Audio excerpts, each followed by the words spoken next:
मराठा आरक्षणाबाबत अध्यादेश काढून सरकारने आरक्षण दिलं आहे आणि त्यामुळे सबंध मराठा समाज खुश आहे. मलाही खूप छान वाटलं होतं, पण नंतर लक्षात आलं असा अध्यादेश तर याच्या आधीही निघाला होता, मात्र तो टिकलेला नाही आहे. आणि तसंच आत्ता जो काही आरक्षण मिळालं आहे असं आपल्याला वाटतं, हे आरक्षण ही टिकणारं आरक्षण नाही आहे. आपण सगळेजण टिकणारं आरक्षण घेण्यासाठी तिथे गेलो होतो, कारण सरकार जेव्हा अध्यादेश काढतं तेव्हा त्या अध्यादेशाची मुदत असते फक्त 6 महिने.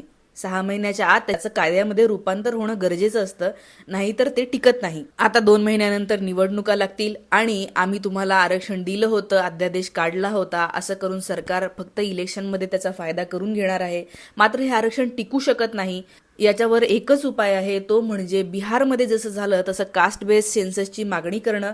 कास्ट बेस्ड सेन्सस हा ऑथेंटिक सर्वे असतो, जेव्हा आपल्याला कळतं की राज्यामध्ये कोणत्या जातीचे किती लोक आहेत, कोणत्या जातीचे किती लोक मागास आहेत, आणि त्यानुसार आपण हा ऑथेंटिक डेटा